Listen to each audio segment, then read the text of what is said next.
America को एक और बड़ा झटका लगा है। सीधी तस्वीर दिखा रहा हूं, ये देखिए। ईरान के तेहरान के आसमान में अमेरिका का लड़ाकू विमान बमबारी कर रहा था। काफी देर से बमबारी कर रहा था। ईरान के, जी हां, डिफेंस सिस्टम के रडार पर इसको लॉक किया गया। सिर्फ लॉक नहीं किया गया, इसको हिट भी किया गया। और अगर आपको दिख रहा है, समझ में आ रहा है, तो आपको दिखेगा कि ये हिट हुआ है। अमेरिका के फाइटर जेट पर हिट हुआ है, टारगेट हिट हुआ है। और उसके बाद अमेरिका के इस फाइटर जेट ने फ्लेयर्स छोड़ी है। फ्लेयर्स इसलिए छोड़ी जाती है कि पीछे से अगर कोई मिसाइल आ रही हो तो वो डिस्ट्रॉय हो जाए, टकराए ना। लेकिन टकरा पहले चुकी थी, मिसाइल नहीं, या तो ये गोली थी या कुछ और थी। जिसके बाद अमेरिका का ये जेट जो है पूरी तरह से गिरा तो नहीं, लेकिन हिट हुआ है, डैमेज हुआ है। और उसके बाद ईरान के एयर स्पेस से बाहर भाग गया है। ईरान ने ये बड़ा खुलासा किया और ये वीडियो उसी ईरान ने शेयर किया। अमेरिका के डिफेंस मिनिस्टर ने एक सीनियर जनरल, जो आपकी स्क्रीन पर है, पहचान लीजिए भाई, बहुत एडवांस जनरल था, टॉप का जनरल था भाई, रैंडी जॉर्ज। इस रैंडी जॉर्ज को निकाल दिया है डिफेंस मिनिस्टर ने। क्यों निकाला है? हार रहे हैं, हार की वजह से निकाला है, पीटे हैं, पिटने की वजह से निकाला है, या ये जनरल ईरान पर इसने अपनी राय दी, या कहा कि भाई ईरान से मुश्किल है जीतना, या फिर कुछ भी हो सकता है। ये तो अब समय बताएगा कि इतने टॉप जनरल को जंग के दौरान अमेरिका के डिफेंस मिनिस्टर ने क्यों निकाला है। उधर डोनाल्ड ट्रंप पागल हो चुका है पूरा। डोनाल्ड ट्रंप ने कहा कि पिछले 24 घंटे में हमने ईरान के 3 ब्रिज उड़ा दिए हैं, लेकिन ईरान ने अभी तक हमको कॉल नहीं किया, कि बात नहीं कर रहा है वो हमसे। लेकिन ठीक है, मतलब ट्रंप ये कह रहा है कि हमने ईरान के 3 ब्रिज उड़ा दिए, इसके बावजूद ईरान हमसे बात नहीं कर रहा है। ईरान के विदेश मंत्री ने ब्रिज की तस्वीर को शेयर करते हुए लिखा कि दुनिया देख रही है कि हमारे सिविलियन इंफ्रास्ट्रक्चर को उड़ाया जा रहा है, हमारे ब्रिज तोड़े जा रहे हैं। इस हमले में 8 सिविलियन मारे गए हैं और ये जो किया जा रहा है, इससे हम बिल्कुल नहीं झुकेंगे। झुकना तो दूर, हम बात नहीं करेंगे, और इससे तो और हम मजबूत होंगे। जहां डोनाल्ड ट्रंप ये सोच रहा था कि ब्रिज उड़ा देंगे तो ईरान बात करेगा, वहां मामला पलट गया। IRGC के जुल्फिकारी साहब फिर से सामने आए और उन्होंने कहा कि हमने UAE, सऊदी अरब, कई जगह अमेरिकी ठिकानों पर कामयाब हमले किए और अमेरिका के फौजी मारे गए, और अभी हमने शुरुआत की है, अभी हम हमले और बढ़ाएंगे। ईरान के टॉप के कमांडर मारे गए हैं, शहीद हुए हैं, जिनका जनाजा निकाला गया है, और खुले आसमान के नीचे, और जिसमें बच्चे, बूढ़े, आप अपनी आंखों से देख लो, बच्चे हैं, बूढ़े हैं, बुजुर्ग हैं, पूरा का पूरा ईरान है। जनाजा रात को निकला है।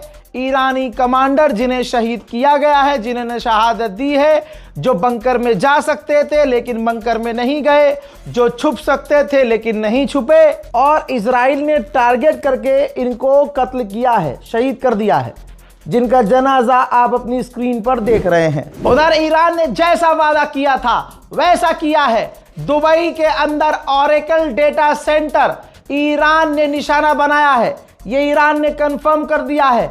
दुबई तो तस्वीर दिखाएगा नहीं, दुबई तो वीडियो जारी करेगा नहीं, दुबई एक्सेप्ट कैसे करेगा, लेकिन ईरान ने बता दिया है कि ओरेकल, अमेज़न के बाद अब ओरेकल डेटा सेंटर को हमने निशाना बनाया है। वहीं ईरान की जो तेल अवीव में इजराइल में मिसाइलें गिरी, ये 2 तस्वीर जरा देखिए। इन 2 तस्वीर से दुनिया हिल गई है कि ईरान की मिसाइलों को तो रोक पाना नामुमकिन हो रहा है इजराइल के लिए, प्लस जो डैमेज की भाई आ रही है, ओहो हो, ये तस्वीर। और उसके बाद आपको 2 वीडियो दिखा दूं, जो यही मिसाइल जब तेल अवीव में गिरी तो हाल क्या था।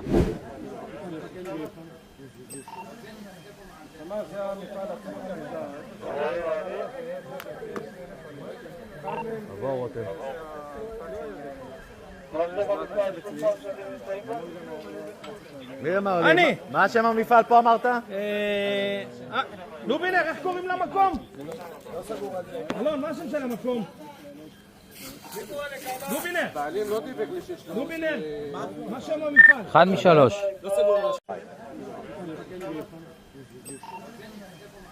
זה המפעל עצמו.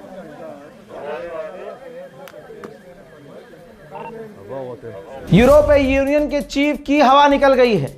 उन्होंने कहा कि हम अफोर्ड कर ही नहीं सकते कि एक और क्रिटिकल रूट जो लाल सागर का है वो बंद हो जाए। यानी हुथीज की धमकी, ईरान की स्ट्रेटजी कामयाब हो रही है। उधर यमन के एक ऑयल डिपो पर हमला हो गया है। ये नहीं पता किसने किया है, लेकिन तस्वीर आपके सामने।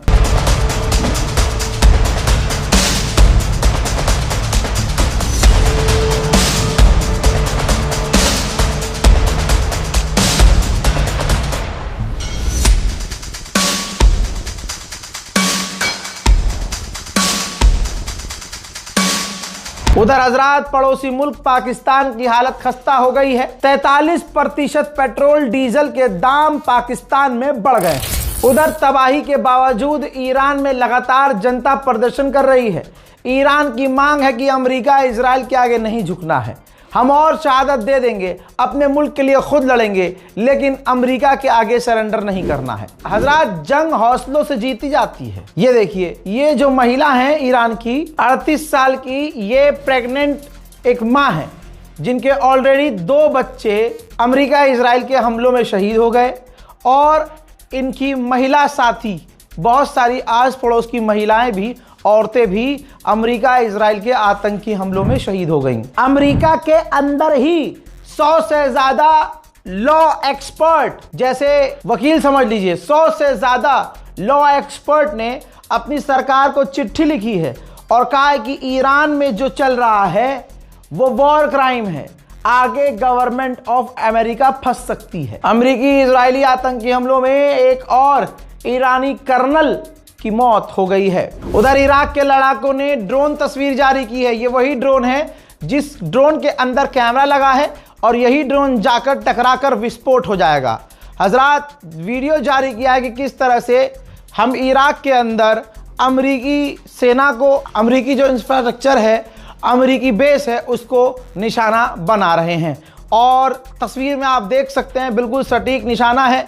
बिल्कुल सही जगह जाकर इराक के लड़ाके अमेरिका को तबाह कर रहे हैं। ईरानी कमांडर ने कहा कि डोनाल्ड ट्रंप कह रहा है कि उसने हमारी मिसाइलों को खत्म कर दिया है। तो फिर जो हमारी मिसाइलें आ रही हैं, तुम्हारे सरों पर गिर रही हैं, ये आसमान से आ रही हैं क्या? और अमेरिका कह रहा है, ट्रंप कह रहा है कि उसने हमारी फौज को तबाह कर दिया है। तो हमारी जो फौज लड़ रही है ये कहां से आई है? मेरे दोस्तों, आगे उन्होंने कहा कि अभी अमेरिका की फौज होटल, बंकर और पोर्ट में छुपी हुई है, निकल नहीं रही।